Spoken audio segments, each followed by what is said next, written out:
Cuando Cristóbal Colón llegó al otro lado del Atlántico, un 12 de octubre de 1492, el Nuevo Mundo era un lugar complejo, diverso y fascinante. Al contrario de lo que hicieron creer muchos europeos de la época, el continente estaba muy poblado y acogía sociedades dinámicas cuya sofisticación en muchos casos no tenía similar en Europa. En América vivían entre 40 y 60 millones de personas, según estimaciones recientes, las cuales hablaban cerca de 1.200 idiomas distintos agrupados en unas 120 familias lingüísticas. Cuenta la BBC Mundo Charles Mann, autor del libro 1491, una nueva historia de las Américas antes de Colón. Desde estructuras sociales igualitarias, pasando por el manejo forestal y el dominio de la ingeniería y la matemática, los pueblos originarios de la región ayudaron a tejer parte del mundo que vivimos hoy, aportando el maíz, un invento mesoamericano que ha revolucionado la alimentación y se convirtió en un elemento esencial de la dieta mundial. Tanto es así que la domesticación y la manipulación genética de plantas es la tecnología más impresionante desarrollada por los indígenas en América, comenta un arqueólogo estadounidense, Scott Anchis. Las plantas, entre otras, también son prueba de la existencia de un rico comercio entre el norte y el sur, aunque los arqueólogos aún no saben explicar exactamente cómo plantas domesticadas en la Amazonía, como son el tabaco, llegaron a la región de Canadá o el cacao mesoamericano al sur del continente. En el choque entre los dos mundos que siguió a la llegada de los europeos, se perdieron muchas de las formas de vida, y hoy las estructuras que construyeron dejan mucha incógnita a los expertos aún que intentan resolver. Este es uno de los motivos porque es muy difícil encapsular en su totalidad quién vivía y cómo era la extensa América precolombina. La mayoría de las culturas dejaron muchas evidencias arqueológicas. Descubrimientos recientes están cambiando lo que se creía sobre la vida en el continente. Las docenas de culturas que vivían en la actual Canadá hasta el extremo norte de México solían organizarse en comunidades menos monumentales y más igualitarias que los grandes reinos de Mesoamérica, por ejemplo, y mucho más que la monarquía europea del siglo XV.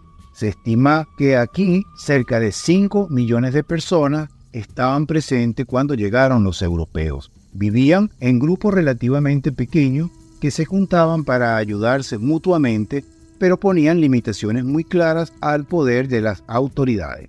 En algunas sociedades todo tenía que ser decidido bajo consenso y los líderes podían ser destituidos por el pueblo.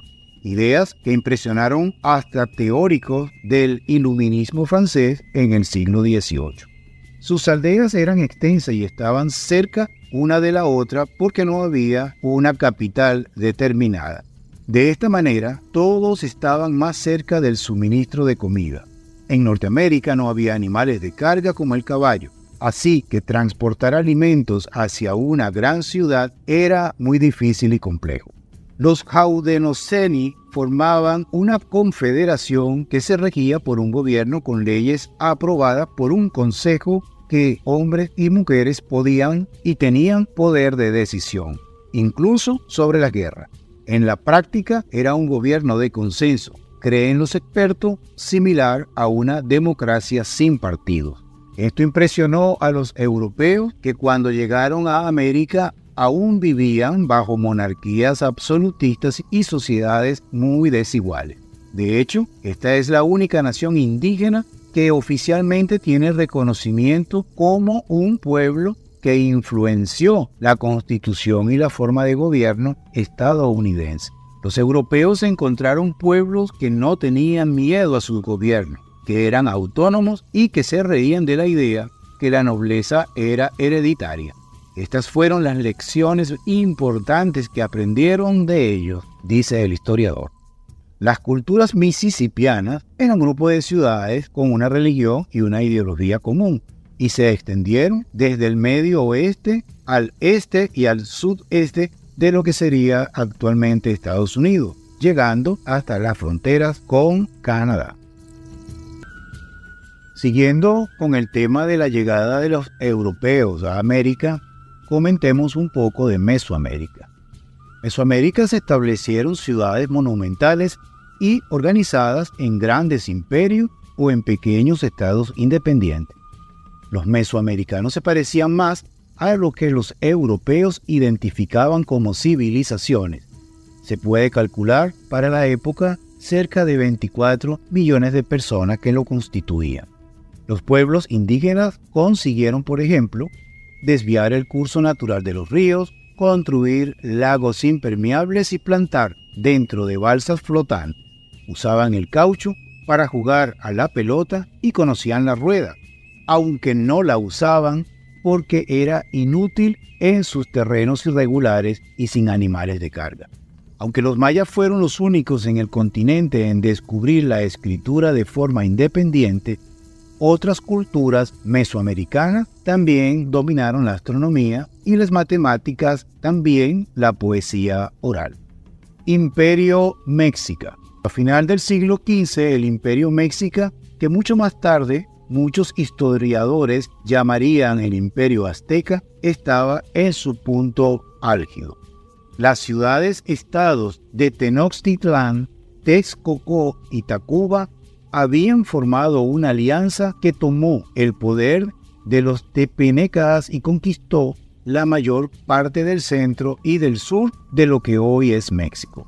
Los mexicos no necesariamente tenían presencia militar en los territorios conquistados, pero obligaban a sus nuevos súbditos a enviarles productos y soldados como tributo. También se casaban con las hijas de los jefes locales para que sus herederos, educados en la capital, tuvieran el futuro comando de las regiones. Todo esto le permitía mantener la hegemonía. En muchos sentidos, no era un sistema tan distinto a los que se veían en Europa en esta misma época. Igual que en Europa, los mexicas mostraban el poder a través de la riqueza y del esplendor de los palacios y jardines en la capital del imperio, Tenochtitlán. Cuando llegaron los europeos, Tenochtitlán era una ciudad más grande que París. Se estima que podía haber tenido unos 250,000 habitantes, la mayor densidad de población de América. Cada barrio de Tenochtitlán tenía su propia estructura política y religiosa, con sus propios templos, escuelas y soldados. En una urbe refinada con baños públicos, con una treintena de palacios que albergaban fina cerámica y elegantes enseres textiles. Se ubicaba en medio de más de 2.000 kilómetros cuadrados de lagos ricos en peces, y la agricultura era muy productiva y permitía sostener a mucha población de la zona. Un sofisticado sistema de canales y presas construido a lo largo del tiempo permitía regular la cantidad de agua que llegaba a la capital desde las montañas por medio de los lagos. De esa manera se evitaba la inundación demasiado frecuente en Tenochtitlán en periodos de lluvia intensa, y se aseguraba suficiente agua dulce para la población.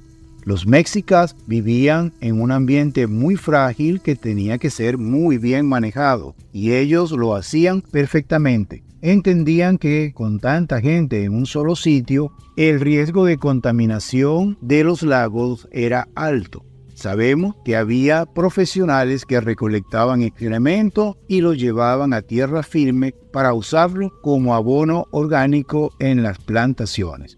Años más tarde, los españoles destruyeron el sistema hidráulico de Tenochtitlán, México, y lo reconstruyeron al estilo europeo. A partir de ahí, la ciudad se inundó más veces durante el siglo XVI y sufrió graves epidemias de tifus, prueba de que el sistema original era mejor que el que implementaron los conquistadores. Civilización maya. En el siglo XV, la mayoría de las grandes ciudades mayas, tales como Tikal, Palenque o Copán, con sus pirámides y monumentos imponentes, ya estaban en completa decadencia. Sin embargo, algo revolucionario ocurrió en esta civilización. La administración de las ciudades mayas pasó a ser más comunal tras la desaparición de los reyes divinos hacia el siglo IX. Como en la Grecia antigua, el mundo maya siempre había estado formado por ciudades-estado que competían y entraban en guerra unas con otras a pesar de tener una cultura y un idioma compartido. Los reyes tenían un fuerte control sobre las rutas del comercio. Cuando el sistema controlado por la nobleza colapsó, parece que la gente aprovechó ese vacío y más personas empezaron a tener acceso a bienes de lujo como el jade y la cerámica. A la vez, las rutas de intercambio con otros pueblos ahora libres permitieron que productos como el oro y el cobre llegaran al mundo maya. De cierta manera, la gente se hizo más rica en un mundo más globalizado. La arquitectura de las ciudades también se hizo más moderna. Sin reyes que organizaran el trabajo en obras gigantescas, había terminado la era de los grandes monumentos y palacios. Los templos hechos por familia pasaron a ser de menor tamaño. En la península de Yucatán, Mayapán fue la mayor ciudad maya antes de la conquista, y Noipetén, capital de los Ixamaya, fue tan poderosa que llegó a controlar todo el norte de lo que hoy es Guatemala. Los mayas tenían el conocimiento astronómico más avanzado del continente, basado en su sofisticado conocimiento de matemáticas. Aunque la idea del cero ya era utilizada, el símbolo del cero es importante porque permitía representar números más largos de manera más sencilla y hacer cálculos más complejos. Así, los mayas desarrollaron un sistema de calendario que mezclaban creencias religiosas, el año solar de 365 días y otros fenómenos astronómicos como los ciclos de Venus, de la Luna y de otros planetas con enorme precisión. Otro hecho fascinante que ocurrió pocas veces en la historia de la humanidad es que los mayas también fueron los únicos del continente en descubrir la escritura de manera independiente. El sistema de escritura maya era semejante a los jeroglíficos egipcios y permitía escribir todas las palabras de su idioma. Hoy solo se preservan 4 libros maya, con textos ceremoniales y de astronomía, ya que el resto se perdió durante y después de las batallas con los españoles. Por otro lado, el hecho de que nunca tuvieron un gobierno unificado les dio ventaja sobre los invasores y nunca pudieron ser completamente conquistados. Continuando con la llegada de los españoles a América, hablemos un poco de Sudamérica. En el 1492, Sudamérica acogía alrededor de 25 millones de personas organizadas en muchos pueblos y muy distintos. Desde los grandes imperios andinos como el Inca o el Chimú, hasta los pueblos en el sur conocidos por resistir la conquista y dibujar la frontera del Imperio Español. Las sociedades menos conocidas hasta hoy son las amazónicas, cuyo encuentro con los europeos en muchos casos no ocurrió hasta el siglo XVI. Ahora los expertos creen que entre 8 y 10 millones de personas vivían en la Amazonía, hablaban cerca de 300 idiomas distintos y estaban establecidos en grandes aldeas. Por otro lado, la costa atlántica albergaba una gran variedad de pueblos como los charrúa, los tupinambás o los guaraní, pero el colonialismo y la construcción de ciudades borraron gran parte de las evidencias materiales de estas sociedades precolombinas. En Sudamérica se impusieron algunos imperios. De los más importantes está el Inca, el Imperio Chimú, las culturas de los llanos de Mojós y el pueblo mapuche. El Imperio Inca se convirtió a finales del siglo XV en el más grande del mundo, una expansión solo comparable hasta ese momento con el Imperio Romano. El líder Pachacútec rediseñó Cusco, la capital, para que tuviera la forma de un puma, una de las deidades principales de los Andes. El imperio abarcaba cerca de 3 millones de kilómetros cuadrados desde el actual norte de Ecuador hasta la región central de Chile, y se dividía en 4 grandes distritos, cada uno con diversas provincias. Todo se conectaba por un sistema vial impresionante, bien construido y empedrado. Había infraestructura por todos lados, puentes, escalones para subir las montañas con llamas.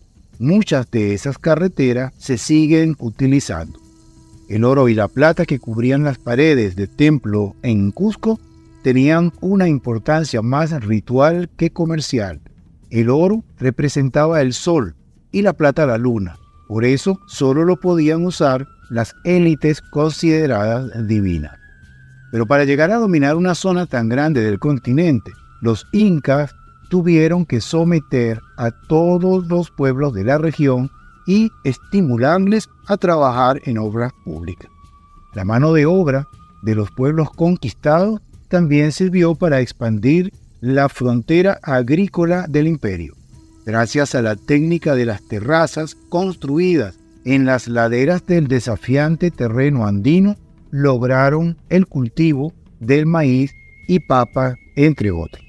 Ese sistema, cuyos detalles siguen impresionando a los arqueólogos, permitió a los incas una expansión impresionante, pero no impidió las crisis políticas provocadas por la sucesión de soberanos. Una de ellas causó la división que culminó en la caída del imperio ante los españoles. El imperio Chimú, a partir más o menos del año 1470, se extendía por cerca de 500 kilómetros cuadrados desde el sur del actual Ecuador hasta la costa norte del Perú, quizás hasta Lima. Era uno de los más poderosos en los Andes. Fue tan grande como Tenochtitlán, o hasta más grande. Tuvo 24 kilómetros cuadrados de construcción y en su época de mayor apogeo, y contando todas las comunidades satelitales que pudo haber tenido, llegaba aproximadamente a 100.000 habitantes. Dentro de la ciudad había enormes palacios reales con paredes de barro de unos 15 metros de altura decoradas con motivos marinos. Su relación con el océano era muy especial. No solo era donde establecían intercambios comerciales con otros pueblos de la costa andina, también lo consideraban como su lugar de origen. Pese a que se consideraban gente del mar, la principal inversión del imperio Chimú fue en la tierra. Tenían un impresionante sistema de irrigación de zonas desérticas, con canales hechos de piedra y barro que son considerados hazañas de la ingeniería. Esta gente logró, sin las herramientas que ahora son básicas para la ingeniería civil, mantener la variación en sus canales de menos de 1 metro por cada kilómetro de extensión, algo esencial para un buen canal funcione. La capital se construyó en un valle artificial creado con este sistema. Un canal principal traía agua desde un río a 80 kilómetros de distancia, mientras que otros canales venían desde las montañas. En las zonas residenciales del Chan Chan se han encontrado rastros de una gran cantidad de talleres textiles, de alfarería y de metalurgia. Esta última fue una de sus grandes aportaciones a la región, ya que se expandió entre la gente común de los Andes. Este imperio perdió fuerza hacia finales del siglo XV cuando entraron en conflicto con los incas. Esta pelea define la suerte de la zona andina porque los incas nunca se habían enfrentado a una organización política tan poderosa como los Chimú, pero estos no tenían el aparato militar que tenían los incas. Al final, los incas ganan y conquistan todo el territorio norte. Los pueblos amazónicos, que en la actual Bolivia, la arqueología moderna ha encontrado indicios que su cultura es desafiante a todo lo que se pensaba sobre quienes vivían en la Amazonía hasta el 1492. Un tipo de esta estructura son montículos en forma piramidal que llegan a medir hasta 20 metros de altura y se conectan por canales y terraplenes. Se usaban como residencias, cementerios, cultivos y las más grandes como centros ceremoniales o casas de las élites. Un ejemplo es la red de 500 montículos que se encontró en la cuenca del río Madeira. En total, se estima que en el actual departamento del Beni se llegaron a construir 20.000 montículos. Parece que marcaban el paisaje para mostrar hegemonía política y religiosa. Algunos sitios son más grandes y se interconectan con montículos menores, lo que nos hace pensar en áreas de influencia como una capital y sus satélites. Otras estructuras que nos muestran cómo vivían esos pueblos de los llanos de Mojos son plataformas elevadas de cultivo de distintos tamaños, algunas de hasta 30 metros de ancho y centenares de largo, donde se cosechaba maíz, mandioca, chile y calabaza. A pesar de la gran cantidad de gente que vivió y cambió el paisaje durante miles de años, supieron preservar el medio ambiente y dejar un territorio rico en biodiversidad. El pueblo mapuche, cuando los españoles llegaron al sur de lo que hoy es Chile y Argentina, cerca de Patagonia, a principios del 1540, se encontraron con una organización social tan sofisticada que nunca pudieron dominarla. Tanto es así que los mapuches resistieron más que cualquier otro pueblo de América. Fue el único pueblo con el que España tuvo que firmar un tratado de paz para garantizar que respetarían los límites de su territorio. Antes de eso, los mapuches ya se habían enfrentado en forma sangrienta a los incas, que habían dominado parte de su territorio en el norte. Los españoles estimaron el número de mapuches entre 1.2 y 1.3 millones en el territorio de la época. Eran comunidades confederadas, semejantes a los pueblos norteamericanos, unidas solo para la ideológicamente guerra y relaciones intervecinales. En tiempo de conflicto, se centraban en las distintas necesidades del pueblo. Unos eran responsables de la comida, otros de recibir las familias desplazadas y otros en abastecer a los guerreros. Otra de sus ventajas era la utilización de tácticas de guerrilla. Atacaban en grupos pequeños y en áreas planeadas en donde podían salir rápidamente. La guerra móvil era su punto fuerte. La resistencia de los mapuches duró hasta el siglo XIX. Hoy en día, algunos descendientes de este pueblo siguen movilizados políticamente, especialmente en Chile.